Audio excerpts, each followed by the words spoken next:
Bloque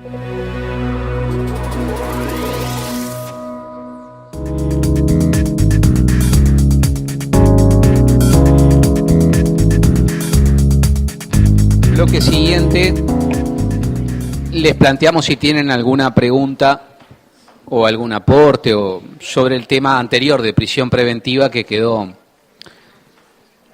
sobre las modificaciones a la prisión preventiva.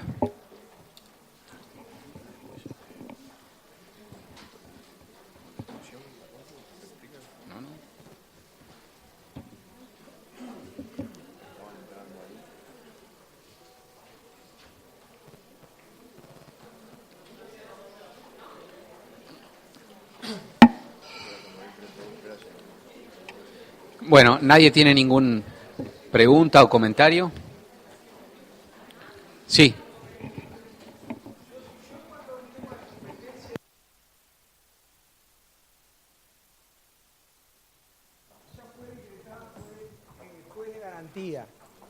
Fue decretada cuando la prisión ya fue decretada por el juez de garantía y ya pasó a juicio oral.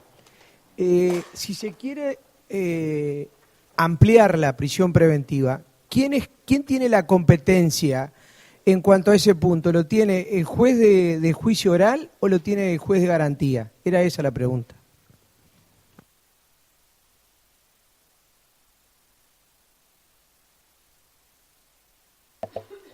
Disculpe que le voy a pedir si la reitera, porque en una parte la perdí, pero básicamente era quién tendría la competencia cuando se pide. Claro, decretada la prisión preventiva por el juez de garantía, y ya ha pasado el caso a juicio oral. Si se solicita nuevamente ampliarla o renovarla, por así decirlo, a la prisión preventiva, ¿quién tiene competencia? ¿El juez de garantía, que la decretó inicialmente, o lo tiene el juez de juicio oral? Bien. Yo entiendo que ahí, incluso lo recordaba ahora, por eso quería ver si era ese el tema o si se vinculaba con la revocación o cese de la prisión preventiva, que también se puede plantear a posteriori. Yo, si bien sé que es un tema que puede ser opinable porque no está claramente definido en la normativa, yo me inclinaría por la posición, por la interpretación que entiende que ahí debe ser el juez de garantía también el que intervenga, ¿no? Yo creo que es el juez de garantía el que debería intervenir en eso, no el juez de juicio. Por más que el proceso pasó a otra etapa, pero para el tratamiento de la cuestión de fondo me parece que perfectamente puede y debería continuar el juez. ¿Cómo? En ese punto específicamente yo entiendo que sí, no sé si lo ves distinto, Gabriel, pero yo lo entiendo. Comparto porque en realidad la norma solo excluye la actuación del juez de garantía y del Tribunal de Apelaciones también. Por ejemplo, el 25.5 dice que quedan los jueces letrados que hubieran intervenido en actuaciones previas a la audiencia de juicio, quedarán automáticamente impedidos de celebrar la misma y dictar sentencia. Es decir, el único impedimento que tienen esos jueces es no pueden intervenir en el juicio ni dictar la sentencia del juicio. En el resto la competencia es de ellos. Me parece que esa es la interpretación correcta, pero coincido con Santiago en que tal vez debió haberse precisado con mayor claridad.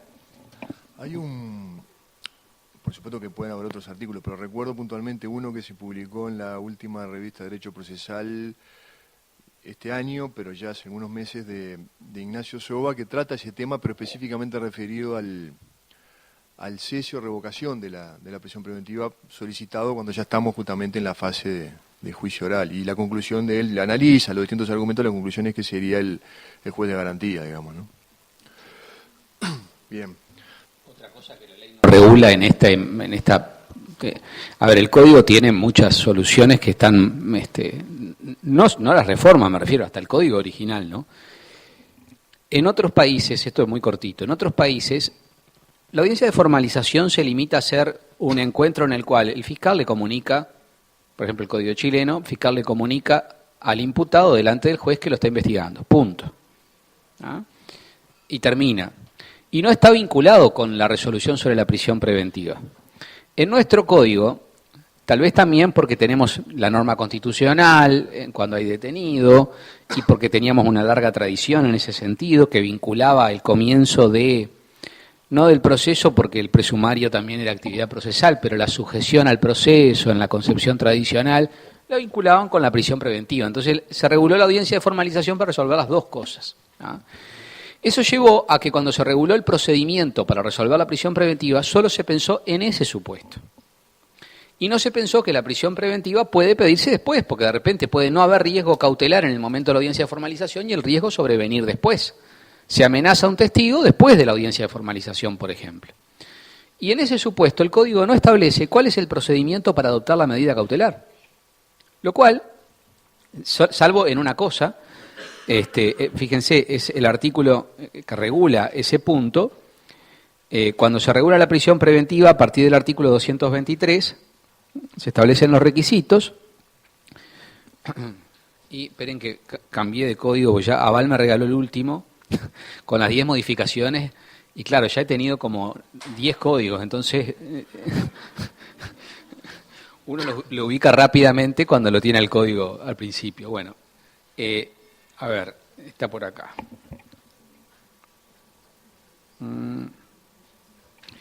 El artículo que dice que se resuelve en audiencia es el 200... acá, 230. Dice, lo único que dice, la solicitud de prisión preventiva deberá formularse por el fiscal en audiencia y se tramitará de acuerdo con las disposiciones de este código. ¿Cuáles son las disposiciones de este código que regula? Bueno, solo las de la audiencia de formalización. Entonces, en realidad, si se pide en otro momento, lo único que está claro es que hay que pedir el fiscal que se convoque a una audiencia, hacer el pedido de la medida cautelar en audiencia, y se supone que habrá que aplicar, dado que no hay otras, las disposiciones de la audiencia de formalización solo en el punto referido a resolver sobre la medida cautelar solicitada, pero es una regulación bastante deficiente. Totalmente. Bueno, no sé si alguno quiere plantear algo más vinculado con la prisión preventiva o nos metemos en el abreviado, ¿no? Bueno, entonces pasamos al abreviado. Y la idea es, como ya ustedes saben, comentar las modificaciones, no hablar en general del abreviado, sino comentar las modificaciones, ¿no? Pero siempre, naturalmente, se va a derivar en algún punto algún aspecto más general del abreviado. Así que bueno, eso va a depender también de lo que a ustedes les puede interesar y lo que quisieran plantear en ese sentido. Yo lo que podría decir en torno a esto es que naturalmente el abreviado ha sido uno de los institutos que, en los cuales impactó con algunas modificaciones de mayor o menor trascendencia, si eso es opinable, esta ley 19.653. Algunos puntos pueden haber quedado aclarados con esto, otros me parece que pueden seguir generando o quizá ampliar la polémica que ya podía haber antes, por ejemplo, en lo relativo al rol de la víctima en el proceso abreviado, depende cómo uno lo puede interpretar. Por eso vamos a ir viéndolo en la secuencia lógica del orden de este artículo, ¿no? La primera modificación relevante que encontramos allí es en el inciso cuarto, cuando establece justamente que en la misma audiencia el juez dictará sentencia y le agrega luego de oír a la víctima, si estuviera presente en la audiencia, y después lo demás ya estaba igual, a que en caso de ser condenatoria no podrá imponer una pena mayor a la solicitada por el Ministerio Público. O sea que lo que se agrega acá es que antes de dictar sentencia, si la víctima está presente en la audiencia, debe ser oída por el juez. No significa eso que en las audiencias, por ejemplo, de formalización, en las cuales se planteaba un proceso abreviado, un acuerdo para el abreviado, anteriores a esta reforma de la ley 19.653, esto mismo no se hubiera planteado igual. Necesitaba la víctima, eventualmente dependía de la interpretación que se le diera si el juez la oía respecto de ese acuerdo. Y sin perjuicio además de que la víctima también va a ser oída en una etapa anterior en lo relativo a la formalización. Pero entonces, primera hipótesis, la víctima está presente, el juez tiene que oírla en relación al acuerdo. ¿Cuál es el alcance de ese derecho que se reconoce a la víctima de ser oída y del correlativo deber del tribunal de oírla antes de dictar la sentencia? En esencia, el punto es, es meramente el cumplimiento del derecho a ser oído, de poder manifestarse, de poder expresar lo que desee en relación al acuerdo para el abreviado, siempre que tenga relevancia, naturalmente, o conexión con lo que se está debatiendo, o implica algo más, implica reconocerle a la víctima el derecho a una oposición eficaz, que además va a tener que ser sustanciada, resuelta, etcétera. Yo y quizá empiezo con la conclusión que puede parecer muy simplista, después intentaré desarrollar algún argumento, pero yo creo que no apunta a esto segundo. Yo creo que esta norma lo que está apuntando es simplemente al derecho de la víctima a ser oída, pero que sin perjuicio que pueda oponerse al acuerdo para el abreviado, puede decir no estoy de acuerdo por tal razón o por tal otra. Siempre ahí la casuística puede llevarnos a tener que por lo menos repensar alguna conclusión media genérica. Yo creo que siempre hay que estar al caso concreto, porque bueno, puede haber alguna manifestación que haga la víctima en relación a la propia admisibilidad del acuerdo. Yo creo que hay que separar esos dos aspectos del acuerdo. Para el abreviado una cosa es la propia admisibilidad, y una vez admitido el acuerdo para el abreviado, por lo menos en el enfoque conceptual del tema, después pasaremos justamente a lo que dice en relación con el dictado de la sentencia. Entonces son dos aspectos que creo que en el análisis tienen que estar separados, y eso tiene que llevar a que eventualmente, les decía, la víctima pueda plantear capaz que alguna cuestión vinculada con la inadvertencia de alguno de los requisitos que hacen a la admisibilidad del acuerdo para el abreviado, y que quizá eso pueda llevar al juez a repensar su criterio, por lo menos tener en cuenta esa manifestación de la víctima para decir yo no voy a admitir este acuerdo para el abreviado porque no se cumplen los requisitos legales. Por ejemplo, pensando en que, este ejemplo puede ser muy burdo porque difícilmente pase esto, pero que el juez no hubiera advertido en el planteo que le hacen las partes, y tampoco lo hubieran advertido las partes, por eso es raro, que no corresponde tramitar el abreviado porque justamente se trata de un delito que tiene una pena mínima superior a los 6 años de penitenciaría. Bueno, sería un ejemplo realmente muy extraño, pero que la víctima lo advirtiera y el juez naturalmente tome eso en cuenta para darse cuenta que no puede admitir el acuerdo. Pero fuera de alguna hipótesis muy puntual, y después podemos ampliar un poco los ejemplos, uno diría que la víctima sí tiene derecho a ser oída, que se puede oponer, por supuesto, se puede oponer a la admisibilidad del acuerdo, podrá manifestar que no está de acuerdo con la pena, podrá manifestar que no está de acuerdo con que se haya acordado una pena en régimen de libertad vigilada, podrá manifestar lo que quiera y tiene todo el derecho a hacerlo, y el juez debería escucharla naturalmente, generalmente lo va a hacer a través de su defensor, pero entiendo que esa oposición en un plano, insisto, conceptual, normativo, no determina, digamos, una oposición eficaz en el sentido de que el titular de la pretensión, la parte verdaderamente es el fiscal, y si el fiscal mantiene el acuerdo al que llegó con el imputado y su defensor, la oposición de la víctima no tiene, en mi opinión, incidencia como para desvirtuar u obstar al progreso de ese acuerdo. Ese es por lo menos un punto de vista, una interpretación que creo que se construye a partir del propio estatuto de la víctima, de la propia regulación, que en realidad se limita a decir eso, que será oída, pero no le da otro tratamiento adicional. Me parece que no es el argumento central. Eso es un punto que, en el contexto de la regulación del estatuto de la víctima, me parece que lleva a pensar que, y ya lo habíamos hablado ayer en otro ámbito, no es naturalmente la víctima, no tiene la calidad del querellante, eventualmente podemos calificarlo como un tercero coadyuvante, y en definitiva, si existiera oposición entre el criterio de la víctima y el del fiscal, en este punto prevalece naturalmente el del fiscal, que es la parte, y el acuerdo puede seguir adelante aun cuando la víctima se opusiera. Insisto, no quiere decir que la víctima no se pueda oponer, obviamente, si le doy la palabra podrá manifestar lo que tenga para decir, pero no creo que sea una oposición que resulte eficaz en cuanto a obstar al progreso del acuerdo. Después habrá aspectos prácticos que yo he oído, o me han comentado algunos jueces que frente a eso, no digo que se haya planteado mayoritariamente, pero analizando esa hipótesis, frente a esa hipótesis de una oposición de la víctima, quizá el juez considere, y no me parece una práctica inconveniente, oír también en ese contexto de oralidad en la cual se desarrolla obviamente esta secuencia del proceso abreviado, darle la palabra al fiscal también por si tiene algo que aclarar, modificar, en fin, en relación a lo que acaba de decir la víctima cuando hay una oposición al acuerdo, pero a la larga finalmente termina prevaleciendo la posición de la Fiscalía. Cuestión interesante sería en ese caso, si la Fiscalía, una vez planteado el acuerdo, que a veces también en el plano práctico viene un poco mezclado el control de admisibilidad con la posterior sentencia que se dicta, por lo menos en la secuencia, en el acto en el que se concreta, y si se tratara, por ejemplo, de una acusación que ya se formuló en el marco del abreviado y después la víctima plantea algo que lo hiciera cambiar al fiscal su criterio, hasta qué punto puede dar marcha atrás con un acuerdo que celebró con el imputado. Pero más allá de esas hipótesis que parecen bastante poco probables, lo que yo diría sobre este punto es que en realidad la víctima hasta ahí llega. Esa es mi opinión. Eso puede también después impactar en el tema de la legitimación para impugnar, porque yo creo que la víctima en principio, salvo que pueda poner de manifiesto alguna circunstancia que haga inadmisible el acuerdo, en principio no tiene una legitimación como para apelar, por ejemplo, a la sentencia del abreviado. Después, en todo caso, eso lo podemos también reiterar, pero lo conectaría con el 360.3. Si hay una sentencia basada en un acuerdo para el abreviado, en el cual naturalmente las partes son las que se pusieron de acuerdo, una pretensión formulada en la acusación, una contestación que se transforma básicamente en un allanamiento y una sentencia que recoge ese acuerdo, y eventualmente la sentencia consentida, no hay forma de que la víctima reabra ese debate en principio. Yo lo vería de ese modo.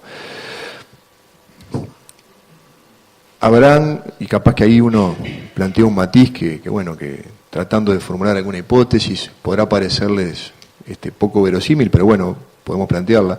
Eventualmente la víctima, estando en audiencia, estamos imaginando esa secuencia, esa hipótesis, porque es la que prevé el artículo 273.4, la víctima presente en la audiencia de formalización, por ejemplo, cuando se plantea habitualmente el acuerdo para el abreviado.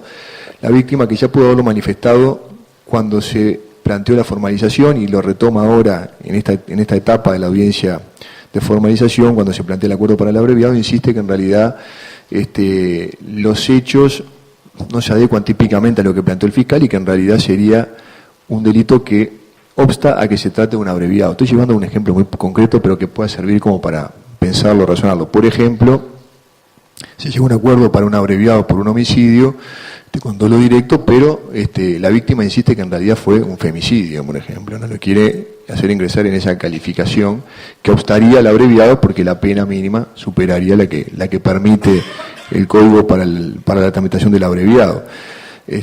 Y plantea justamente su oposición basada en eso. Este acuerdo es inadmisible porque en realidad los hechos determinan, pero volvemos siempre a lo mismo, los hechos que determinan la formalización, cuando hay una oposición entre el fiscal y la víctima, lo que va a prevalecer es la posición del fiscal en ese punto, y si de algún modo la acusación se dio por un delito, en ese ejemplo de homicidio, el acuerdo es admisible, salvo que de los propios términos del planteamiento de la acusación y eventualmente hasta de la formalización surgiera que tienen otra adecuación típica, pero si los hechos se presentan de determinada manera, la víctima, entiendo yo que no tiene tampoco la potestad de lograr modificar eso si es que el fiscal insiste en esa plataforma de hechos y en esa calificación que le asigna a los hechos, ¿no? En este caso además en acuerdo con el imputado. Después en todo caso lo podemos también discutir, pero yo lo vería de ese modo, ¿no?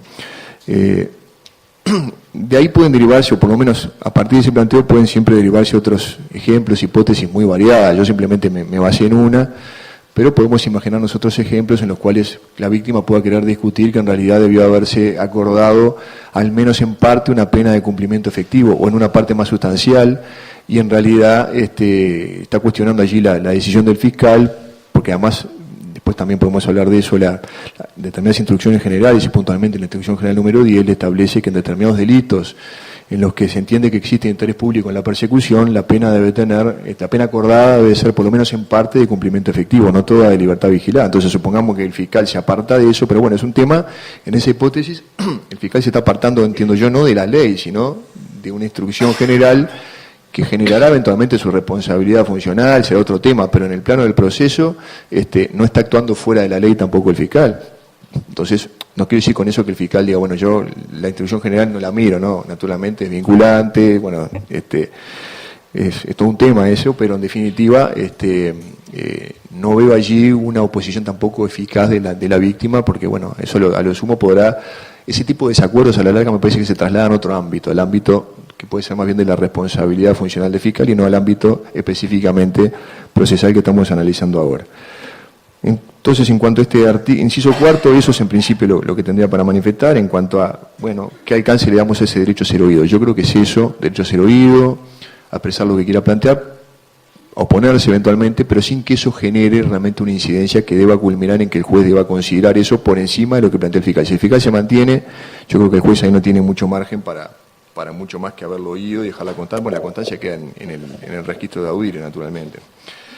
Luego, pasando al siguiente inciso, el inciso quinto, 273.5, que se agrega con la ley 19.653, es un inciso que puede plantear alguna duda interpretativa conectada con la libertad anticipada, básicamente, o la procedencia o no de la libertad anticipada en las condenas por proceso abreviado. Este artículo dice que en estos procesos el imputado deberá cumplir de manera efectiva y en todos sus términos con el acuerdo alcanzado con la Fiscalía. ¿qué alcance, qué sentido le damos a eso? Yo lo conectaría con lo que también en esa instrucción número 10 de la Fiscalía se establece en el sentido de que, por supuesto queda claro, cuando hablamos de las instrucciones generales no son vinculantes para los restantes sujetos, no son vinculantes para un juez, pero bueno, me parece que por lo menos desde la perspectiva del fiscal es importante mencionarlas y a veces inciden directamente en el juicio, porque si el fiscal, no en este caso puntualmente, pero en otros casos, cuando la ley, la instrucción general le dice que existe interés público en tales supuestos, el fiscal, guiándose por esa instrucción, no va a estar en condiciones en principio de proponer un acuerdo para la suspensión condicional si estamos dentro de los supuestos que la propia instrucción o de los delitos que la propia instrucción excluye. Entonces tienen indirectamente una incidencia en los restantes sujetos del proceso. En este caso puntualmente, en la instrucción general lo que se dice es que y el fundamento estaría acá, ¿no? En los procesos abreviados, en las condenas de proceso abreviado, no es admisible la libertad anticipada.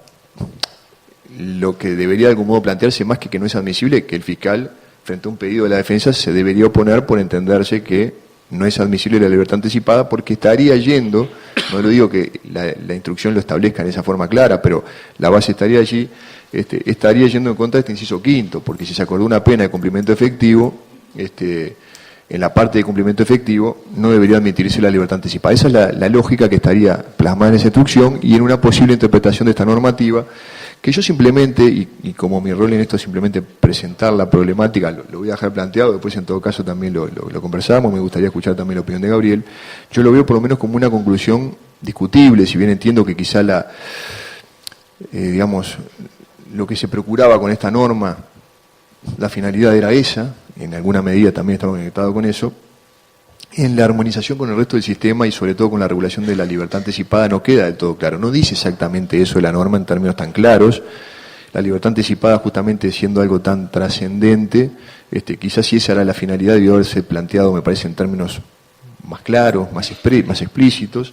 Y cuando uno ve la regulación de la libertad anticipada en los artículos 300, creo que es, ¿no? Y 301, no establece una limitante para las condenas de los abreviados. Por supuesto que me podrán decir, y no estoy diciendo que no es así, lo planteo como una cuestión problemática simplemente, por supuesto que me dirán que bueno, que eso surgiría del 273.5, pero lo cierto es que cuando uno mira la regulación de la libertad anticipada, no necesariamente surge eso. Hay otros casos en los cuales no procede la libertad anticipada, pero no se planteó así en forma tan tajante y clara para esto, y uno podría pensar en alguna hipótesis concreta en la cual esta solución pueda quedar un poco incoherente o inconsistente con la propia lógica del abreviado, qué sé yo, a ver si el ejemplo en cuanto a los guarismos no me falla, pero básicamente pensando en un caso de rapiña en el cual haya distintos coimputados, entonces uno de ellos llega a un acuerdo para la tramitación de un abreviado y se acuerda una pena, digamos, qué sé yo, de 3 años, capaz que no es así la lógica habitual, pero pensémoslo de ese modo, 3 años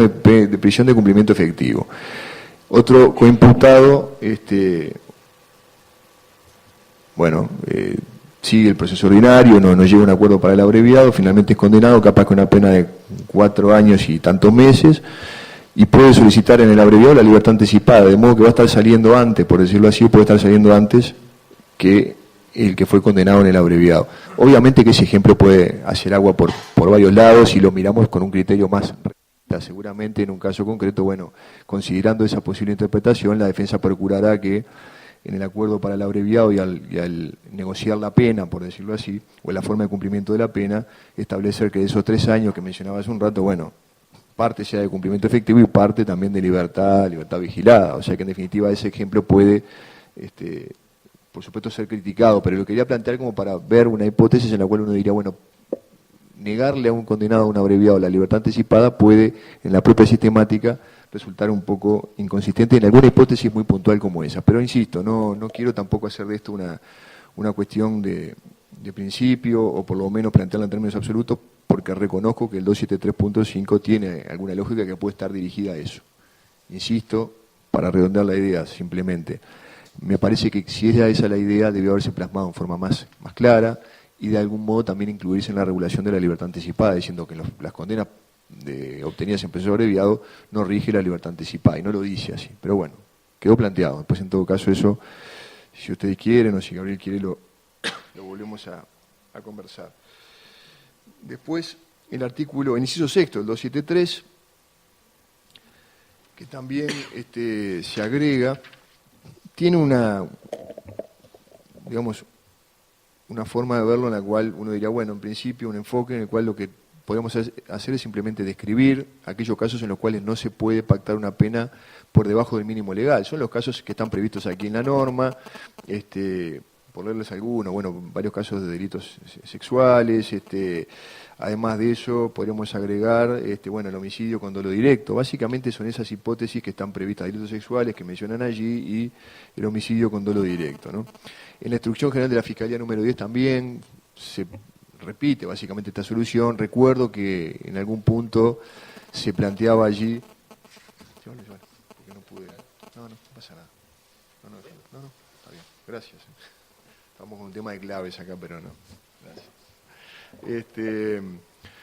No, les decía que en el tratamiento de esa instrucción en algún momento se había incluido también en los supuestos en los que no se podría pactar una pena por debajo del mínimo a la rapiña, por ejemplo, pero no está prevista la rapiña en la ley. Después en la versión final se eliminó esa referencia a la rapiña, que sí entra en otra categoría que recoge en varias instrucciones, por lo menos la 6 y la 10, la Fiscalía, que es los casos en los cuales existe interés público en la persecución, pero es otro supuesto, digamos, no es esto. En estos casos, que insisto, no incluyen la rapiña, bueno, no se puede pactar una pena inferior al mínimo previsto por el delito correspondiente. Eso es lo que se estableció en esta disposición, que bueno, que habría que ver hasta qué punto eso impacta después en la viabilidad de los acuerdos, porque por ahí para muchos defensores, digamos, lo interesante del abreviado puede ser poder reducir la pena por debajo del mínimo, y acá lo estaríamos limitando, pero bueno, son hipótesis concretas de delitos que se buscó justamente manejar esa línea, esa limitación. Y por otro lado, esta norma lo que me parece que viene a zanjar, creo yo, definitivamente, o por lo menos por ahora, ¿no? Es otro debate o discusión que por lo menos se planteó a nivel doctrinario ya, y también a nivel de cierta jurisprudencia que se había venido dando, por lo menos en algún caso puntualmente recuerdo haber visto una sentencia con ese alcance, que era determinar si fuera de estas hipótesis concretas que se introducen con la ley 19.653, se podían generar en la regulación original, una vez que entró en vigencia este código, acordar una pena inferior a la del mínimo legal, en términos generales. Había quienes lo cuestionaban, lo discutían, incluso recuerdo puntualmente de algún juez que llegó además a escribir sobre ese tema. Después he visto alguna sentencia de ese mismo juez recogiendo ese mismo criterio.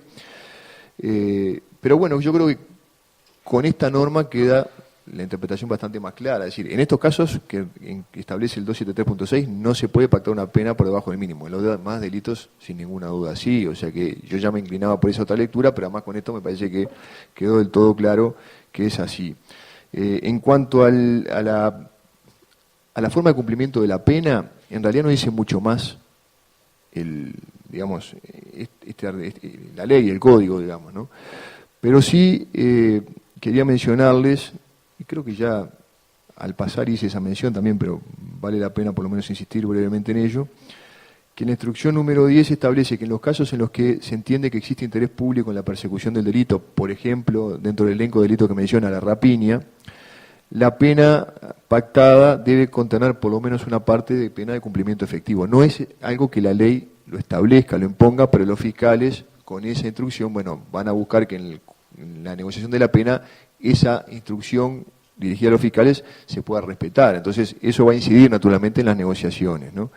Me han comentado, pero en todo caso lo dejo planteado por si alguno de ustedes quiere transmitir su experiencia en este sentido, que a veces, bueno, esto termina teniendo un cumplimiento formal. Me lo han dicho puntualmente en algún caso que está bien, para cumplir con la instrucción pactemos aunque sea unos días o 2 días, ¿no? He oído eso, 2 días, 3 días de cumplimiento efectivo y lo demás de libertad vigilada. Cumplimos la instrucción porque la instrucción dice en parte, en todo o en parte, perdón que ahí se me fue la voz, en todo o en parte, y con eso estaríamos cumpliendo con la instrucción. Pero bueno, eso lo comentaba nada más que a título anecdótico porque lo he oído planteado, ¿no? Luego, el inciso séptimo, el 273.7, establece que, que en caso de que la víctima no hubiera estado presente en la audiencia en la que se dictó sentencia, esta será notificada del acuerdo alcanzado entre la Fiscalía y el imputado en el plazo de 10 días. Algo similar a los 273.8 273.4 que habíamos visto antes, pero el 273.4 cuando la víctima estaba allí presente. Esto cuando la víctima no estuvo presente, que además tengo entendido que la generalidad, o la mayoría de las veces la víctima no estaba presente. Entonces hay que notificarle la sentencia. En realidad acá la norma habla de que se le notificará del acuerdo, pero en realidad eso va a llegar a través de la sentencia. Y bueno, y eso reabre el mismo punto que planteábamos hoy. Esa notificación es a los efectos de que esté enterada o le abre la posibilidad a la víctima de una eventual impugnación, que es otra lectura que también he oído planteada. Algunos dicen, bueno, pero ¿qué sentido tiene notificarla si después no puede recurrirla? Yo creo que el sentido es cumplir con esa función de información, de estar, de respetar ese derecho a estar informada de lo ocurrido. Y si quiere plantear algo, pero insisto, eso es una opinión que por supuesto no tienen por qué aceptarla, y la idea es que después la podamos debatir si les interesa y si tienen otra postura, pero creo que las eventuales disidencias que pueda tener la víctima o distintos criterios con lo que se vio plasmado en esa sentencia podrán canalizarse por otra vía, pero no en principio por un recurso de apelación. Sin perjuicio de que ayer se manejó alguna hipótesis, y eso nos hace siempre insistir. Yo creo que es bueno manejarlo siempre como una pauta general de análisis, bueno, que a veces hay que estar a la circunstancia del caso concreto. Yo, en principio, tengo esa opinión, que la víctima no está legitimada para apelar una sentencia definitiva de un proceso abreviado ni de un proceso ordinario.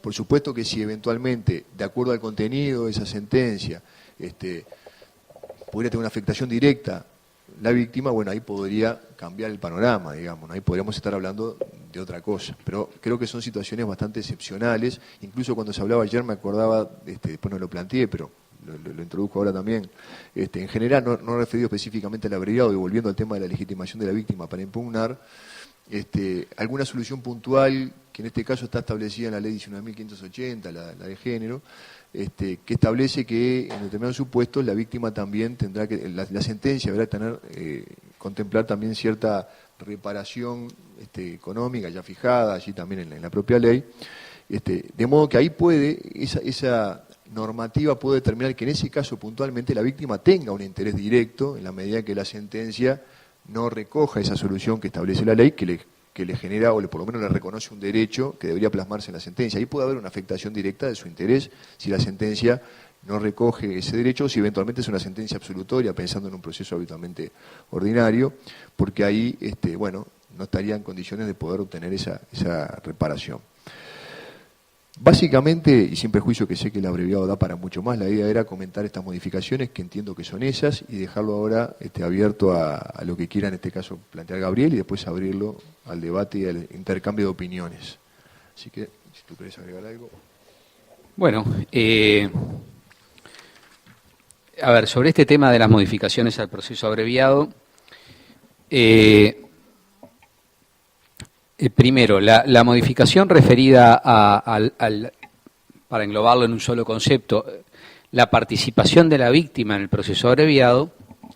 Claro, existía el reclamo, en definitiva muy lindo el código, le dieron una participación a la víctima muy importante, un estatuto que antes no tenía, por más que se había avanzado desde el CPP del 80, que ni siquiera la calificaba como tal, ¿no? Hablaba en todo caso del ofendido, en la instancia del ofendido, del denunciante cuando no era ofendido y del damnificado civil, pero no de la víctima.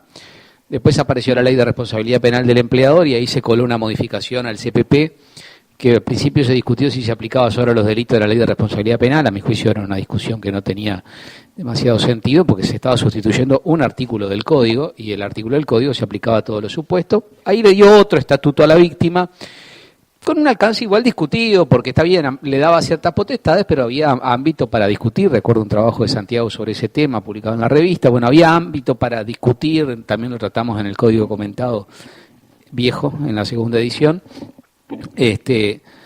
Pero evidentemente el código nuevo le dio un estatuto a la víctima muchísimo más amplio que la normativa anterior. Pero si el 93% se va hacia otras vías, la víctima, salvo en el caso de los acuerdos reparatorios, prácticamente quedaba en la oscuridad, sobre todo en el caso del proceso abreviado. Entonces, aparte dos artículos que regulan el proceso abreviado que ni siquiera la mencionaban a la víctima. Entonces parecía que la respuesta a la víctima era más bien por la galería, ¿no? Porque en definitiva la posibilidad real de participación en la víctima se limitaba alguna cosa en la fase de la investigación, aportarle algún elemento a la fiscalía, la información que le tiene que dar el fiscal, por supuesto, muy importante, pero en el juicio prácticamente no tenía participación. Entonces, ante ese tipo de reclamos aparecen estas dos soluciones. Si la víctima está, hay que oírla, y si no está, hay que notificarla. Bien, pero ahora, ¿qué puede hacer la víctima? Sigue siendo un enigma, ¿no? Y en realidad, coincido en líneas generales con Santiago, que las posibilidades son pocas. Es decir, salvo el supuesto en que la víctima, al ser oída, dejara en evidencia de que la conducta imputada, por ejemplo, refiere a un tipo penal que en realidad supera los límites de los supuestos en que procede la prisión preventiva, porque es un delito cuya pena mínima es superior a los 6 años. Un supuesto así, por ejemplo, que sería muy evidente que no procedería el proceso abreviado, y en ese caso, pero claro, tendría que surgir, como decía Santiago, de la propia acusación o del acuerdo que está ocurriendo eso, y es muy difícil, porque si pueden acordar la calificación, también me pregunto qué pasa si hubieran acordado la calificación de un delito cuya pena mínima fuera superior a los 6 años, sería una tontería, ¿no? Que realmente tendrían que estar muy distraídos el fiscal y la defensa para llegar a un acuerdo de ese tipo, pero si lo hubiera, por error se equivocaron, porque cambió una ley, cambió el tipo penal, no se enteraron y presentan ese acuerdo, la víctima se opone y el juez dice efectivamente este delito tiene una pena mínima superior a los 6 años, por lo tanto no hago lugar no admito el acuerdo para ir a proceso abreviado. Me pregunto si en ese supuesto Fiscalía y la Defensa pueden reacordar, ¿no? Es decir, entonces lo tipificamos en este otro. Porque es un tema, ¿no? Porque si pueden acordar, en definitiva, se admite la retractación del acuerdo y la celebración de un nuevo acuerdo. Bueno, no sé, ahí lo dejo como planteado. Pero las posibilidades de la víctima son pocas, verdaderamente, son pocas. Y salvo la improcedencia clara de acuerdo a los términos del acuerdo del proceso abreviado, es muy difícil que la víctima pueda plantear una oposición eficiente, ¿no? Bueno, y en cuanto a la impugnación, coincido básicamente en la línea que también expresamos ayer, que la víctima, la posibilidad de impugnar la sentencia que pone fin al proceso abreviado es muy baja, salvo que le afecte directamente, como los ejemplos que estaba manejando recién Santiago. En cuanto a las demás limitaciones, se introducen en definitiva limitaciones al proceso abreviado. La preocupación que nos generaba este tipo de modificaciones es que, en definitiva, hoy se canalizan la mayoría de los supuestos por la vía del proceso abreviado. También hay que decir, hoy se difundió, cuando venía para acá escuchando el informativo, la estadística de la Fiscalía, y la verdad es que no solo que los números del proceso abreviado son muy importantes, sino que también fueron muy buenos los tiempos de juicio que hubieron. Eso impacta en todo el sistema, obviamente, pero nuestro temor era, y esto habrá que verlo a lo largo del tiempo, que si se limitaba mucho el proceso abreviado, esto podía ser que en ciertos supuestos, los limitados, no fuera atractivo ir a juicio abreviado. Porque si a mí me ponen el límite de que la pena mínima en los casos del artículo 273.6 es el mínimo que es el umbral ahí que tiene el fiscal, porque por debajo no puede ir, y bueno, de repente para la defensa en esos supuestos puede no ser tan atractivo ir a proceso abreviado y preferible ir a juicio. Claro, hay que ver el caso concreto, la estrategia de cada uno en cada caso, y esto podría pegar en que aumentaran los casos de juicio y eso obviamente repercutiera en la eficacia, en la eficiencia del sistema. Pero esto habrá que verlo a lo largo del tiempo si esto efectivamente ocurre, porque está bien, estamos hablando de una serie de tipos penales acotados, no estamos hablando de una enorme cantidad de tipos penales, pero bueno, habrá que ver esto si no termina pegando en el porcentaje de casos que se van a juicio abreviado. No sé en la estadística qué porcentaje se llevan estos tipos penales. Habría que verlo, no sé si está desglosado en la estadística que difundió Fiscalía. Y lo del cumplimiento, el tema de la libertad anticipada que planteaba Santiago, coincido, la libertad anticipada no estaba excluida para los procesos abreviados, y este 273.5 es de una interpretación compleja, porque en realidad, en definitiva, si el imputado hace un acuerdo para cumplir determinada pena, empieza a cumplir la pena, él está cumpliendo con el acuerdo. El instituto de la libertad anticipada es un beneficio que le da a la ley en fase de ejecución de la sentencia y al que él podría acudir en principio. Ni siquiera tiene nada que ver con el acuerdo, es posterior al acuerdo. Después del acuerdo, cumplido, bueno, según cuál sea la pena, se verá en cuál supuesto de libertad anticipada ingresa, puede pedir, me parece, la libertad anticipada porque no está excluido a priori, ¿no? Pero bueno, es un tema que sí, que este artículo evidentemente buscaba algo de eso, pero me parece que no es suficiente para excluir la libertad anticipada en esos casos. Gracias. No, yo quería agregar una cuestión que me había olvidado, que también la instrucción prevé que no rige aquí la redención de pena, lo cual también creo que es una solución interesante para analizar, pero inconveniente también desde otro punto de vista, porque va un poco en contra también, hace poco alguien lo planteaba y yo lo comparto, va un poco digamos, en línea contraria a lo que debería ser justamente la finalidad de la privación de libertad, digamos, ¿no? Entonces, como que me parece que desde ese punto de vista también es una solución que no es conveniente. Y había algo más que quería decir, pero bueno, ahora lo olvidé, en todo caso lo podemos plantear, si me lo acuerdo lo planteo, pero no, ya me acordé. Era vinculado con eso que comentaba Gabriel, que es verdad que el 273.6, el elenco de delitos es muy acotado en aquellos en los cuales no se puede disminuir por debajo del mínimo legal, básicamente sacando el de homicidio con dolo directo, delitos sexuales.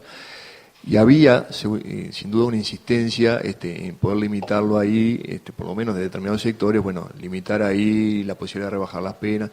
Lo que quizá a veces no se termina de percibir justamente para algunos de esos delitos es que las dificultades probatorias para la propia Fiscalía pueden ser importantes, entonces limitar los abreviados ahí puede terminar generando dificultades desde la perspectiva también de donde vino la limitación. No digo que venga de la Fiscalía, pero desde los sectores que insisten en que tiene que haber más rigurosidad en ese punto, puede terminar siendo una solución inconveniente, porque en esos casos muchas veces pensemos en el atentado contra el pudor, abuso sexual en general, como que ahí las dificultades probatorias muchas veces son las que también terminan llevando desde el punto de vista del fiscal a buscar acuerdos, y si le limitamos la posibilidad de reducir la pena por debajo del mínimo, puede ser complicado, ¿no?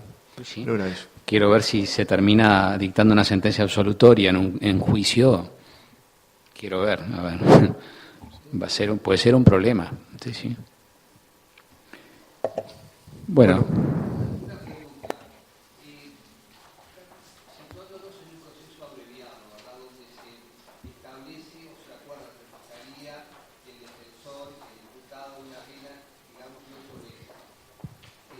Computados 6 meses de cumplimiento, ¿verdad?, de esa pena acordada, supongamos que la persona ejerció trabajo carcelario o por estudio y hay lugar a una reducción de esa pena. La pregunta es, ¿entiende la mesa, los exponentes, que se aplica, que se debe descontar del cumplimiento de pena efectivo, digamos, o que procede de la libertad vigilada descontar esa reducción que pueda estar pendiente para gozar por parte del imputado? Pensé que la pregunta era más fácil. Pensé que iba a preguntar si se aplicaba la redención de la pena, ya estaba diciendo sí, pero es un poquito más complicada la pregunta. En principio tendría que pensar que sí, porque en realidad el Instituto de la Redención de la Pena justamente lo que quiere es reducir los supuestos de cumplimiento de pena efectiva, ¿no? Me parece que la libertad vigilada no tiene ningún sentido porque no es la finalidad de la redención de la pena. Creo que es un instituto que puede funcionar, que funciona en la etapa de ejecución y que es para reducir la pena efectiva, pero bueno, no sé qué.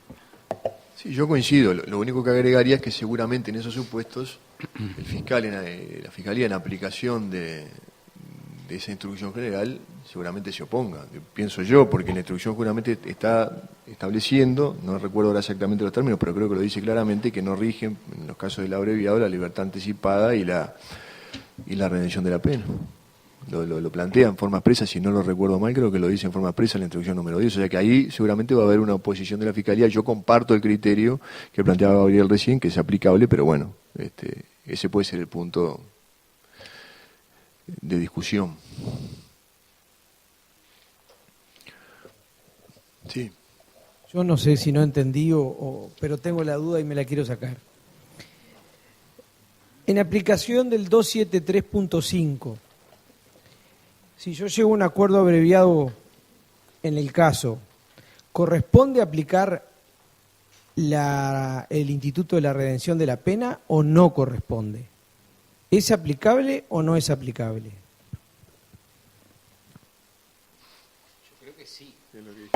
Yo creo que sí es aplicable. Pero como decía Santiago, hay una instrucción, que es la instrucción número 10 de la Fiscalía, que si quieren dame que lo leemos. Creo que lo dice así directamente, que no corresponde, no sé si dice que no corresponde, no es admisible, creo que la palabra admisible no es la que usa, pero que deja claro que no corresponde la libertad anticipada y la redención de la pena. Creo que lo dice así. Pero bueno, eso va a tener incidencia en la liquidación de la pena, que va a haber un juez de ejecución. El hecho de una instrucción no puede pasar por encima de la ley. La instrucción no vincula después al juez. Entonces, claro. Estamos de acuerdo, que justamente creo que cuando lo planteamos dijimos que no es que no proceda por la instrucción.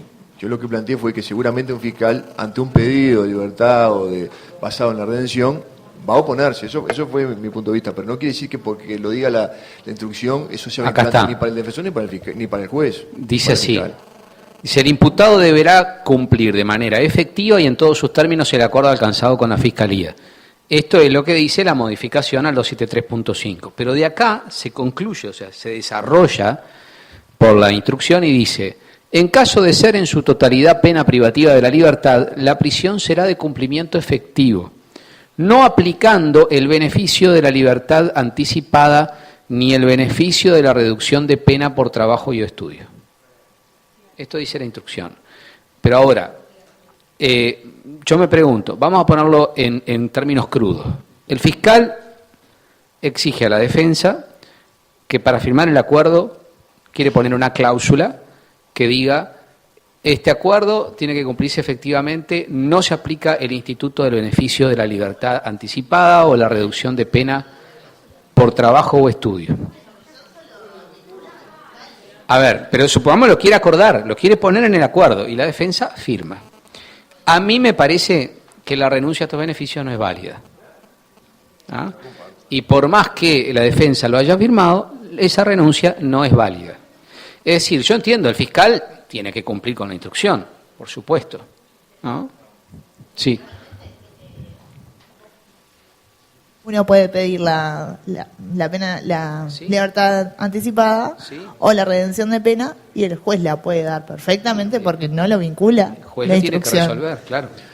Yo no sé si a esta altura ya hay alguna jurisprudencia, la verdad que va a ser interesante ver qué criterios van adoptando los jueces. Lo que sí sé es comentarios de algunos defensores que van en la misma línea, algún defensor público que me ha comentado, yo la he pedido, la voy a pedir, no me acuerdo, después no me llegó el resultado, pero como que la iban a pedir porque entendían que por supuesto la instrucción no lo vincula y que el código no lo prohíbe, no la excluye la libertad anticipada. Pero bueno, como en todo esto creo que va a ser muy interesante ver cómo se va asentando una jurisprudencia, que creo que en ese sentido tendría que ser una jurisprudencia clara, una interpretación que vaya a una línea definida, ¿no? Había alguien que pedía, sí, adelante.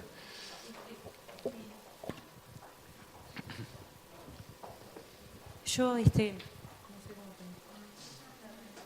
totalmente de acuerdo con el planteo que ustedes hicieron y que la instrucción no vincula de ninguna manera al juez y que lo imperativo es la ley. En el caso de los fiscales, sí, yo no había tenido oportunidad por falta de tiempo, pero ahora últimamente estuve leyendo la instrucción de instrucciones y realmente las consecuencias de no acatar las instrucciones generales son monstruosas, o sea que no queda posibilidad de que a alguien se le ocurra no hacerlo. En el caso de lo que decían de la imposición de alguna pena de prisión efectiva en determinados delitos, sí, hemos recurrido a subterfugios insólitos. Digo, yo he acordado 2 días de prisión y 8 meses y 28 días de libertad vigilada, por ejemplo. O un arresto domiciliario nocturno de lunes a viernes de 24 a 5, o algo por el estilo. Es un mamarracho, pero bueno, un mamarracho que viene impuesto por las condiciones.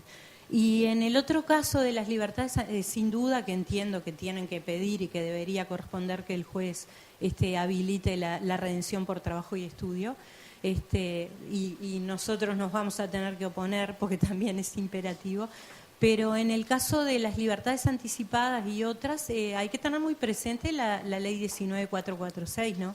Porque en realidad en esos casos en que vamos a imponer la totalidad de prisión efectiva en general es porque el individuo es reiterante o reincidente, o sea que hay un mandato legal de que no corresponde la libertad anticipada. Sí. La piden a veces, pero en ese caso no es instrucción general. En claro, ese caso, no en ese caso. Claro, era eso. Está muy bien. Gracias. El aporte. Sí.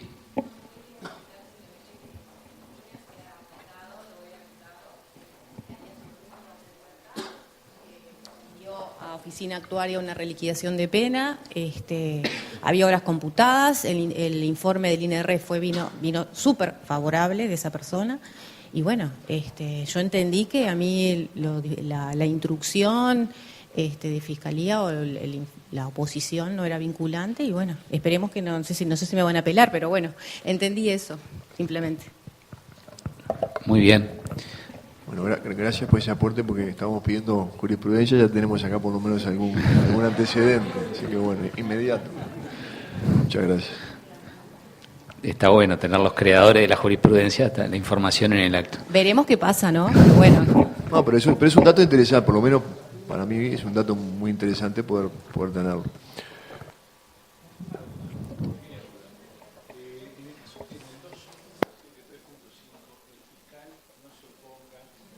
Al pedido de libertad anticipada.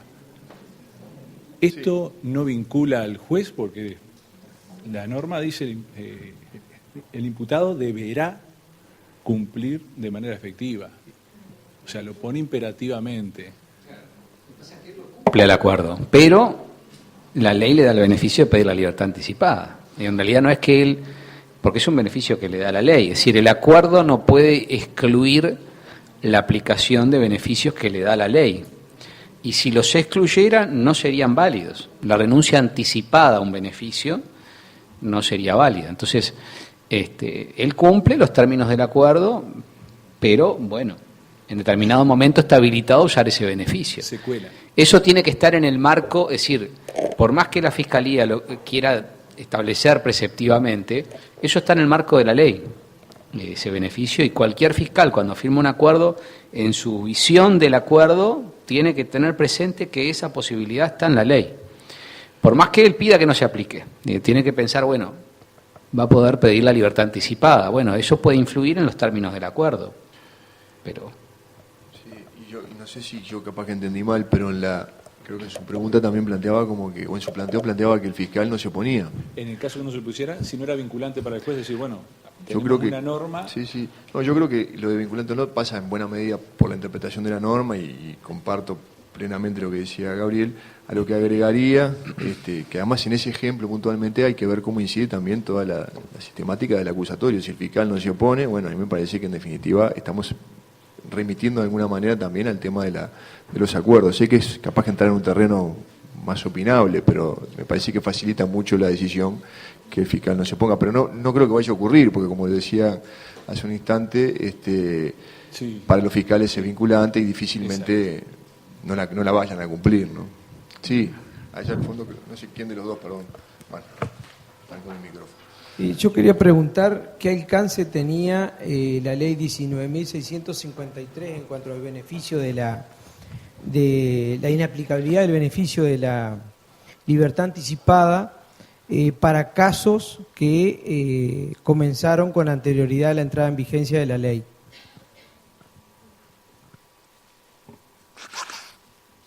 Casos que empezaron antes. Bueno, en la libertad anticipada íbamos a ver ahora, inmediatamente, formaba parte del elenco de los últimos temas, las reformas al 301 bis, dice usted. No, pero está bien. Bueno, la ley no tiene una regulación referida a su aplicación en el tiempo, ¿ah? Por lo cual, pensándolo ahora, tendríamos que ir a la Ley General de Aplicación en el Tiempo.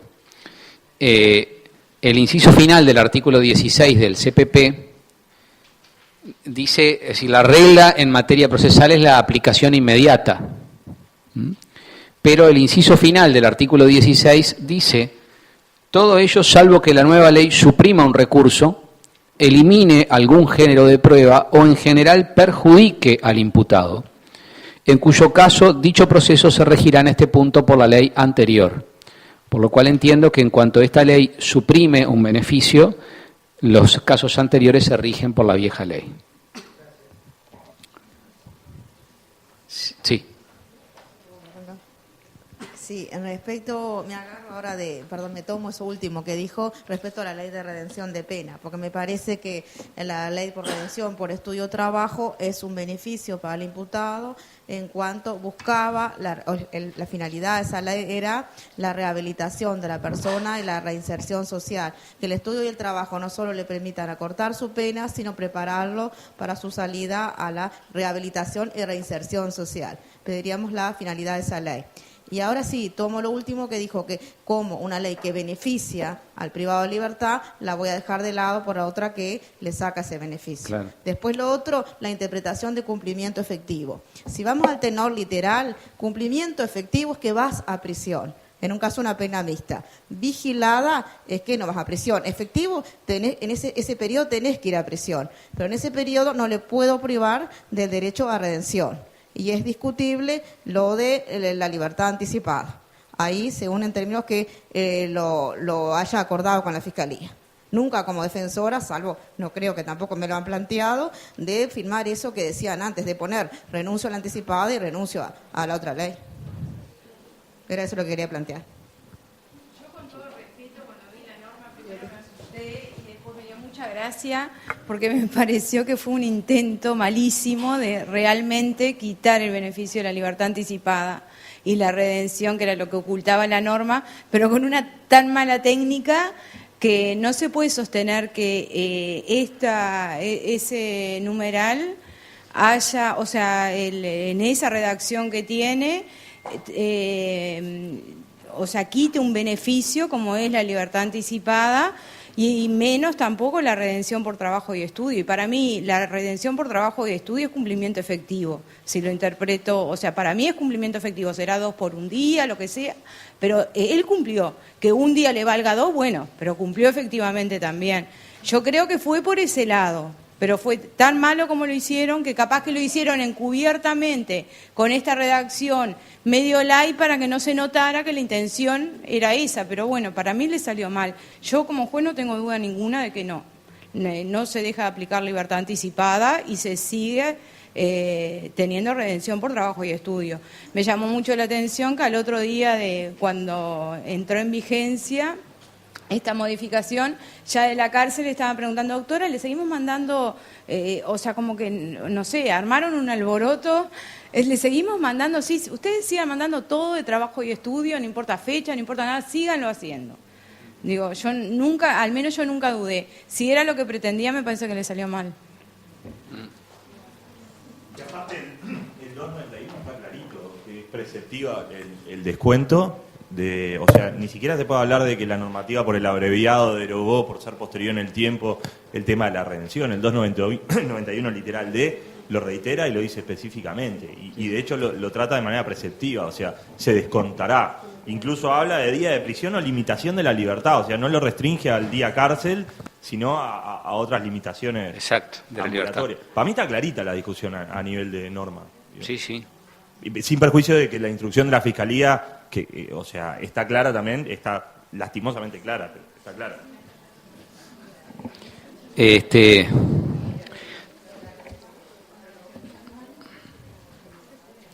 ¿Algún otro comentario? ¿Una pregunta? Bueno, vamos entonces rápidamente a la parte final, las últimas series de modificaciones. Como estábamos comentando recién, se modificó el Instituto de la Libertad Anticipada para limitarlo. El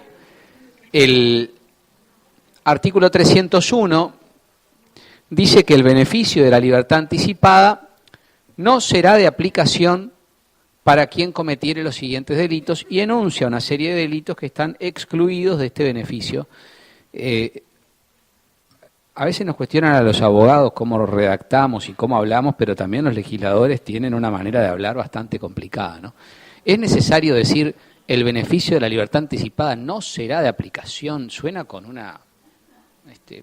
más fácil, el beneficio de la libertad anticipada no procede, no se admite, no se aplica, es más fácil, hay que hablar un poco más fácil. Bueno, el beneficio de la libertad anticipada no será de aplicación y enuncia una serie de delitos básicamente sexuales, secuestro, homicidio, crímenes y delitos cometidos en la ley 18.026 y cuando se hubieran aplicado medidas de seguridad eliminativas. Y el artículo siguiente se agrega un 301 ter, ese fue el 301 bis, este es el 301 ter, que establece la inaplicabilidad del beneficio para otros delitos siempre que hubiera existido reiteración o reincidencia, cualquiera de las dos hipótesis. Y son delitos ya más comunes o más que se dan más estadísticamente, como la rapiña, el copamiento, ciertos casos de lesiones, extorsión, homicidio, los del decreto ley 14294 y de la ley 19574. Es decir, acá se excluye la libertad anticipada en caso de reiteración o reincidencia a muchísimos más supuestos. A ver, acá hay una decisión de política. Desde el punto de vista procesal, que es lo nuestro, nosotros no podemos decir mucho sobre esto en cuanto, en realidad, no hay una objeción desde el punto de vista procesal. En realidad acá la cuestión es de política criminal, es decir, el legislador entendió que era en principio como política criminal que era bueno que se cumpliera efectivamente la pena y que no procediera a la libertad anticipada en ciertos casos. Es una decisión de política que la podemos cuestionar desde un plano político, ¿no? Desde un plano técnico procesal, nosotros, desde un plano del derecho penal, por supuesto, y de la política criminal, puede ser, se puede discutir, ¿no? Otra modificación que se realizó en esta ley fue en relación al proceso de extradición, muy mínima, pero muy importante en la práctica, porque como ustedes saben, acá hubo una evolución, ¿no? El proyecto de extradición original, los borradores, yo ayer revisando una caja me encontré con cantidad de papeles sobre los proyectos que fueron manejando en la comisión, se ve que en algún lugar alguien me los dio y los tenía, incluso me encontré con una nota manuscrita de presa de cuando en la comisión hizo la lectura de la formación de la mini comisión. Nosotros no formábamos parte de la comisión, pero algunas veces fuimos como invitados. Y ahí, repasando, veía que el proyecto original, que en realidad se le pidió al profesor Operti que participaran en la redacción de la idea original, porque él había participado en muchas convenciones internacionales en que se había regulado la extradición, y la idea era ajustar la regulación de la extradición a la normativa más moderna que había a nivel internacional. Se redactó, y este artículo en esa redacción original e incluso en algún otro borrador posterior, se establecía que cuando venía un Estado requirente en el trámite de la extradición, podía designar un apoderado abogado entre los abogados de la matrícula nacional y que este abogado actuaría como representante de ese Estado, pero era una facultad del Estado requirente, lo cual coincidía con la normativa internacional. Cuando se aprobó el CPP finalmente, en la versión final se cambió esto y se estableció que el Estado requirente debía nombrar un abogado entre los de la matrícula y, bueno, esto significaba que como la Fiscalía no intervenía más, como parte, representando o cumpliendo el rol, digamos, que correspondía al requirente, bueno, si el Estado requirente no estaba representado, no había quien llevara adelante como parte actora, digamos, en el proceso de extradición, Esto generó varios problemas, incluso generó la duda de cuando había un convenio internacional, cuando había un tratado, qué norma correspondía aplicar, si la norma correspondiente a la norma interna, a la norma internacional. A mí me parece que la discusión era un poco rara, me parece que claramente si existía una norma internacional, como por ejemplo existe, esto se discutió en un caso conocido, ¿no? Si hay un tratado, como por ejemplo lo hay con Argentina, un convenio bilateral sobre extradición, la norma bilateral dice podrá, es decir, que es facultad del Estado argentino designar o no designar en ese caso, y como ha ocurrido en otros casos. Si no hay tratado, bueno, ahí tendremos la norma interna, no hay otra. me parece que en ese supuesto ahí había que aplicar el código. Pero bueno, ahora cambió de vuelta todo porque ante los planteos, porque había estados, por ejemplo, Brasil, ¿no? Se planteaba el problema que Brasil no designaba nunca, ¿no? un representante, y eso generaba que los procesos de extradición, en esos casos, no había ningún abogado de la matrícula que llevara adelante como requirente por parte del Estado extranjero. Bueno, entonces se solucionó esto, o por lo menos se cambió el criterio, y dice ahora en la solicitud de extradición o posteriormente el Estado requirente podrá designar abogado apoderado entre los letrados inscriptos en la matrícula nacional. ¿Ah? Ese abogado, si se lo designa, actuará en el proceso de extradición como parte formal en el interés del Estado requirente. ¿Ah? Lo que no dice la norma, expresamente, es qué pasa cuando el Estado no designa. En ese caso, ¿la Fiscalía debe asumir el rol de requirente? No hay ninguna norma que le dé esa competencia expresamente. Entonces, ¿cómo queda ese proceso de extradición? Cuando el Estado extranjero no nombró un requirente, un abogado que actúe como representante y por lo tanto como parte en sentido formal, y si la Fiscalía no tiene expresamente atribuido el rol, no sé qué está haciendo Fiscalía, sinceramente no está yendo.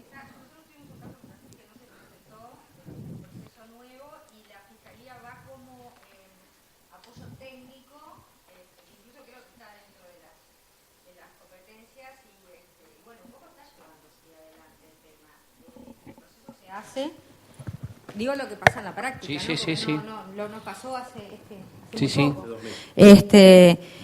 Y bueno, sí, se aplicó en ese caso el Tratado del Mercosur. Y incluso Fiscalía tiene, yo me enteré de la práctica, porque no sabía, una doctora que es la que está asesorando en todos los temas de extradición, una profesora de facultad.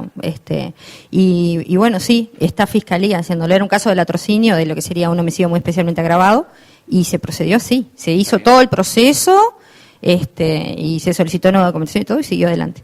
Es raro pensar qué rol tiene ahí el fiscal, ¿no? Porque no está en realidad representando al Estado requirente. No, incluso quiero agregar algo porque lo tuve que estudiar por este tema. Hay en un libro que tiene el doctor Percivale, que trata de la extradición y el nuevo proceso penal, él habla de que dada creo que es por una ley de presupuesto y las competencias actuales que tiene Fiscalía no debería ser una parte, porque no, claro que no. Está circunscripto solo a un apoyo técnico. Exacto, no me acuerdo el número de esa ley, no lo recuerdo, pero creo que está dentro de la ley orgánica la ley orgánica de Fiscalía. Sí, gracias.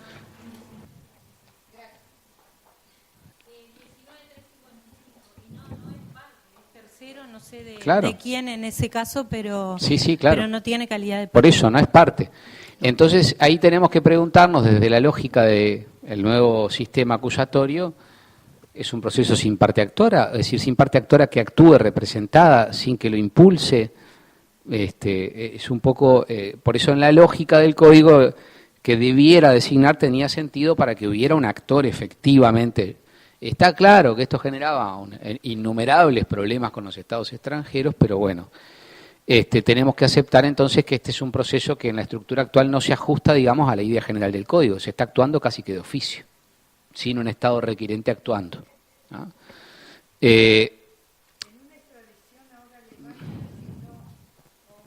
Sí, hay estados que designan. Algunos que lo hicieron en el momento que era imperativo no tenían otra. Pero bueno.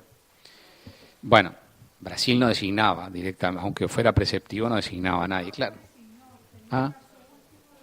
Bueno.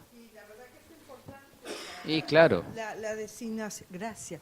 La verdad que fue importante la designación del abogado como del Estado requirente, porque hubo algunos problemas de documentación que a través del abogado se solucionaron rápidamente. En eso ayuda, sin duda, porque hay una gestión directa de alguien que está llevando el caso y que justamente puede Pero sí en los ser otros un canal. casos que se notificaban a través a la embajada, contestaban diciendo que se aplicaba el tratado y que no era obligatoria la designación. Claro, lo presentaban escrito en el juzgado.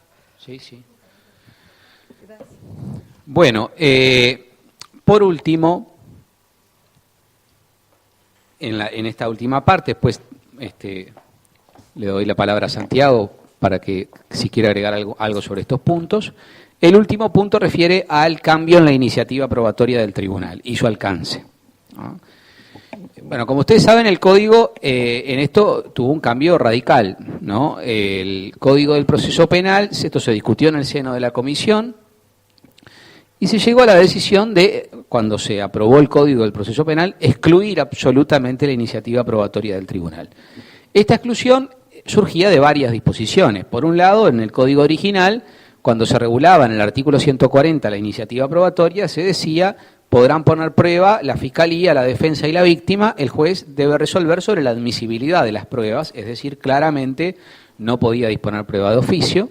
También el artículo 20, que es un artículo muy importante, aunque parece anodino, el artículo 20, si ustedes lo miran, que refiere a las facultades del tribunal, está calcado del artículo 25 del CGP, que refiere a las facultades de los jueces en el proceso civil, salvo que se le sacó el deber de averiguar la verdad. El juez penal no tiene ese deber de averiguar la verdad disponiendo pruebas de oficio, y por eso, si comparan el 20 o el 25, es igualito, salvo que se sacó justamente ese deber de disponer pruebas de oficio, lo cual es absolutamente coherente.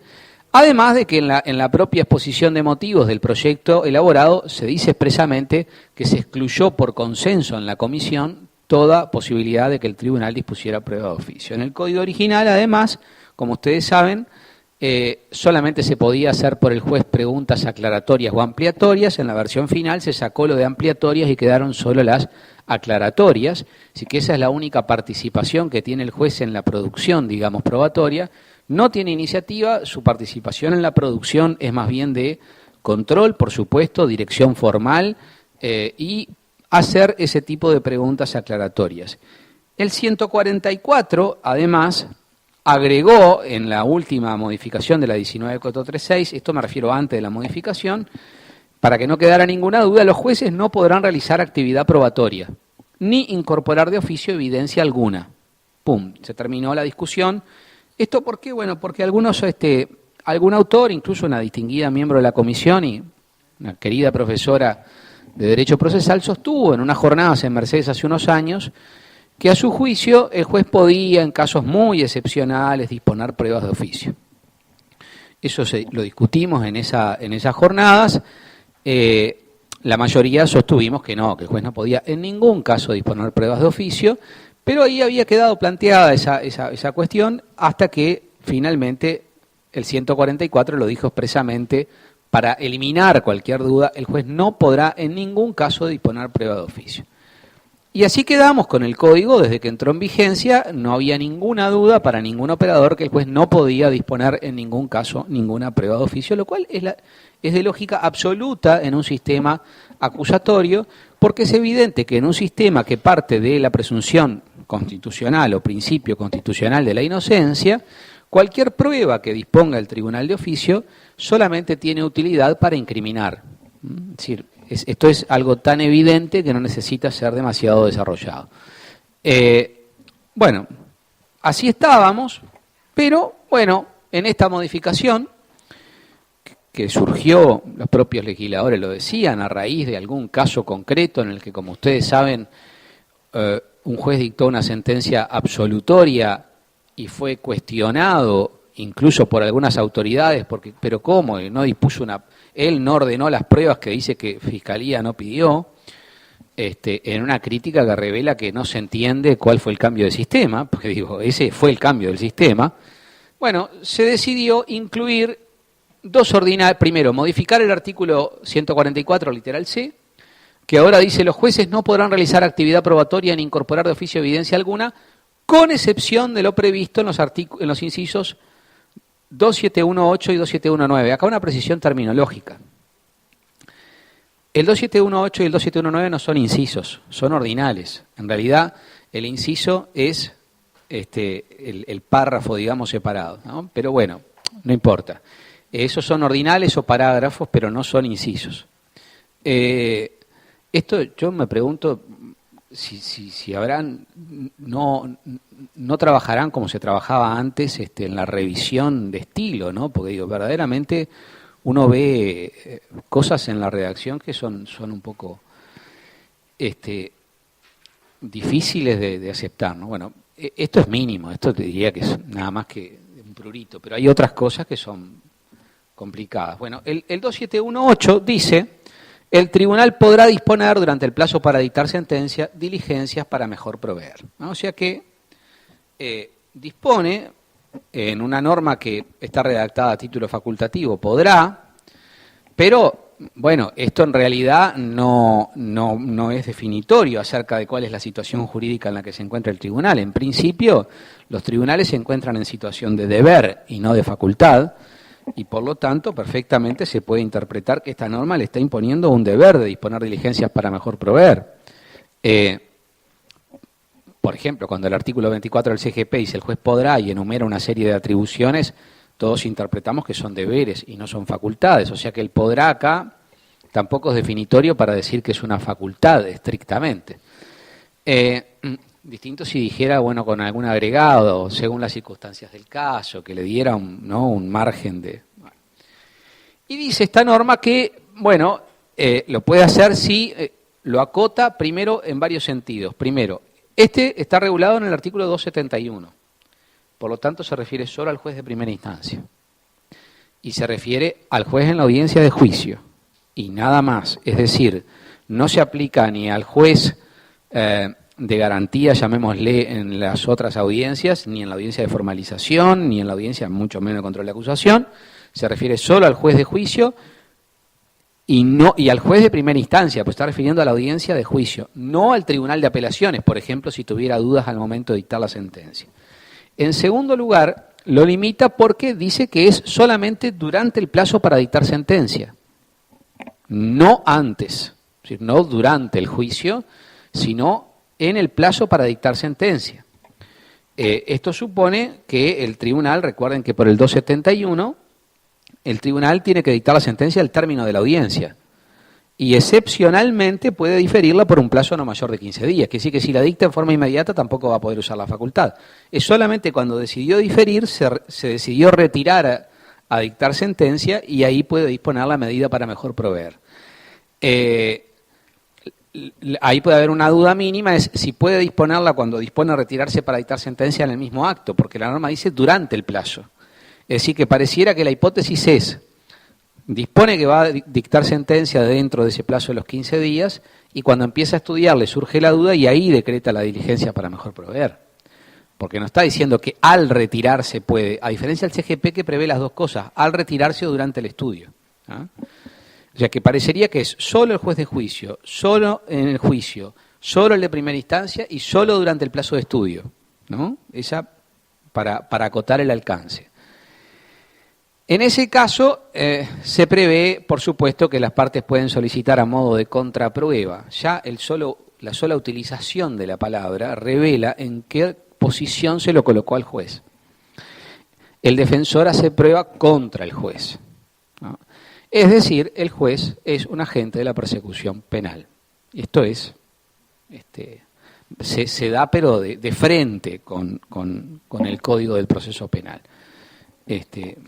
Realmente es absolutamente contrario a la filosofía del Código. Entonces dice, las partes podrán solicitar a modo de contraprueba diligencias complementarias de las dispuestas por el tribunal. No se establece qué plazo, qué momento, cuál es la oportunidad, hasta qué momento, ¿no? El cual resolverá sin otro trámite y sin perjuicio del recurso a apelación diferida, si se violan las garantías del derecho de defensa. En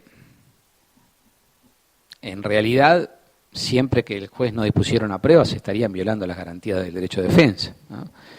En realidad, el solo disponer la prueba afecta al derecho de defensa, ¿no? El tribunal de segunda instancia, si considera que mediante dicha prueba se ha alterado gravemente el principio de igualdad de las partes en el proceso, siempre se afecta a la igualdad de las partes al disponer una prueba de oficio, podrá disponer las medidas complementarias que entienda adecuadas para asegurar el respeto del derecho de defensa. O sea, solo en este caso, el Tribunal Superior, para restablecer la igualdad, podría disponer otra prueba. Las diligencias para mejor proveer solo pueden tener como objeto hechos alegados y controvertidos por las partes. Bueno, válgame Dios, ¿no? Todavía que pudieran decretar pruebas referidas a hechos que estén fuera del objeto, ya como para averiguar alguna otra cosita, no sé. a ver si le podemos imputar algo más. Ya hubiera sido demasiado. ¿Ah? Bueno, obviamente esta solución es absolutamente cuestionable. A mi juicio no es tampoco, no tolera un test de constitucionalidad, creo que es contraria a la Constitución, porque yo creo que la Constitución consagra el sistema acusatorio, y el sistema acusatorio supone un juez que no puede disponer pruebas de oficio, pero bueno, es la solución legal. No sé si algún juez podrá o podrá llegar a plantear una inconstitucionalidad de oficio de esta disposición, pero sería interesante que lo hiciera, ¿no? Bueno, no sé, Santiago, si querés. No, yo coincidiendo con todo lo que tú decías, Gabriel, no aportaría más y simplemente derivaría que ustedes plantearan lo que entiendan del caso respecto a estos temas que planteaba Gabriel. Mi único comentario sería, más allá de la inconveniencia de la solución y de su eventual inconstitucionalidad, me refiero puntualmente a esto último de la diligencia para mejor proveer, reafirmar esa necesidad de que tenga eventualmente una interpretación muy restringida, que me parece claro que tampoco se puede invocar, por ejemplo, durante una audiencia de juicio para decir, como puedo hacerlo al final, podría hacerlo ahora, y que es un poco la lógica que estaba también en el propio CGP, que incluso llevaba a que se dijera, bueno, ¿para qué esperar a la diligencia para mejor proveer? Y las propias diligencias deberían decir en el marco del CGP por qué no lo usaron antes, ¿no? Bueno, acá me parece que esa lógica no aplica y no debería usarse esta solución legal para que el juez, por ejemplo, dijera, bueno, ¿para qué voy a esperar a la diligencia para mejor proveer? Y entonces prefiero interrogar ahora al testigo. Me parece que eso terminaría de generar una especie de caos en el diseño del propio sistema en relación con la audiencia de juicio. O sea, insisto, tendría que ser muy excepcional. Aunque además tampoco estoy de acuerdo con que se utilice y que se haya incorporado, pero estando allí, que sea utilizada mínimamente. Pero bueno, quedamos a lo que ustedes quieran plantear. Dudas, comentarios, preguntas.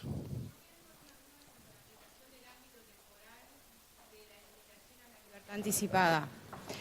Porque en los procesos tramitados por el Código 1980 se aplica el Código 1980 hasta que queda ejecutoriada la sentencia. En eso es claro el código.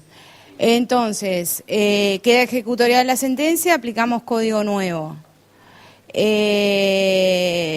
Puede haber sido una pena larga, pero quiere tramitar ahora la anticipada, pero en realidad la sentencia, él se le estaba aplicando el régimen de la libertad anticipada del código nuevo, pero el anterior sin limitación. ¿Le podemos aplicar la limitación? ¿Desde cuándo la aplicamos? ¿Cuándo no la aplicamos? Está muy bien el planteo. Yo creo que acá lo que opera es un fenómeno de ultraactividad de la norma derogada, es decir, parcialmente derogada. Lo que hay que hacer es aplicar el código en la versión original, es decir, como si estas normas para esos procesos, estas normas limitantes no estuvieran aprobadas. Solo aplicar las normas sí del CPP nuevo, pero en su versión original, no con las modificaciones. Y si se trata de procesos tramitados por Código 1980, que recién se están dictando las sentencias y ya está vigente la reforma, también le seguimos aplicando la versión anterior. La versión anterior del Código Nuevo. Y a los procesos nuevos que nacieron con Código Nuevo, es a partir de la norma, del 20 y algo de agosto que entró en vigencia. Exacto. La limitante se aplicaría solo a los procesos iniciados con posterioridad a agosto. No sé la fecha exacta. 27, ¿no? 17 fue. 17. Exacto. Creo que esa es la... Sí. Bien, gracias. Sí, yo coincido. Simplemente, no sé si agregaría algo, pero en la parte final de 402.1... respecto a los procesos regidos por el CPP 80, ¿no? Que siguieron que era el primer planteo, la suspensión condicional de la pena y la libertad condicional, así como cualquier otro instituto que implique un beneficio para el condenado, continuarán aplicándose a las causas penales en trámite finalizadas comprendidas en el inciso anterior. Va en la misma secuencia, me parece, de esto que estamos hablando ahora, es decir, que en definitiva la regulación no me la pueden limitar ahora por esta aplicación si ya era un beneficio que tenía antes, ¿no? Porque si no la estaría excluyendo, ¿no? Parece que iría por ahí.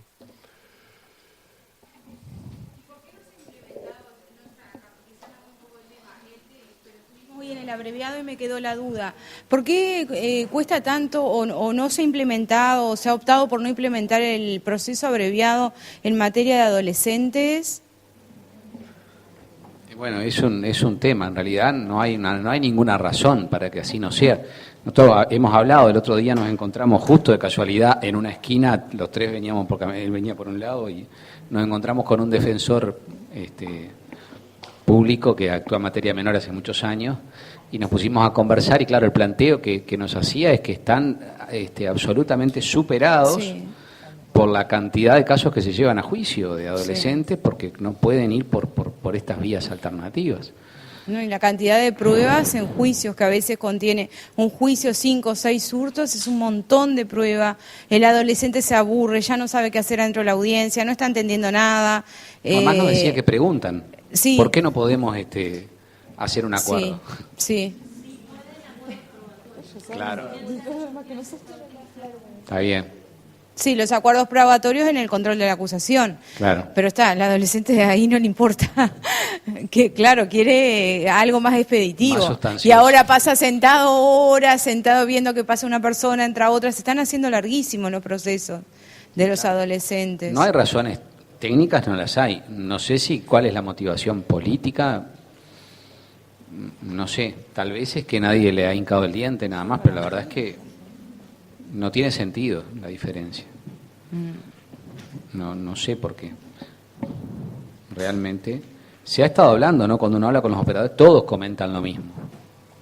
Tal vez que tendría que haber un planteo. No sé si...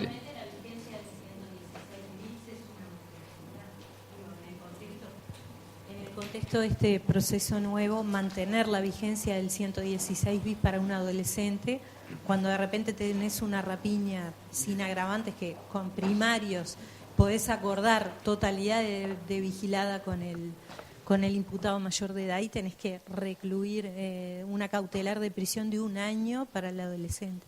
Es disparatado. Pero, sí. Es lo que hay. No sé si se habrá pensado, bueno, como es un adolescente que no tiene capacidad, bueno, para, yo qué sé, para valorar el acuerdo y su alcance, pero bueno, está debidamente representado y yo qué sé, me parece que no tengo ninguna duda que las soluciones que se acuerden siempre van a ser más beneficiosas para él, pero bueno. Sí, hay varias cosas que resultan en perplejidades cuando uno piensa en el proceso de adolescentes, y eso del 116 bis es, porque nos cuestionamos mucho la preceptividad, y bueno, qué increíble que se quisiera plantear, pero allá está, y allá sigue, y bueno, es algo que no se entiende, pero bueno, o se entiende, pero bueno, no debería estar ahí. Bueno. Duda, pregunta, planteo. ¿No? Bueno, si no hay más preguntas, les agradecemos mucho por la presencia de ahora y será hasta la próxima.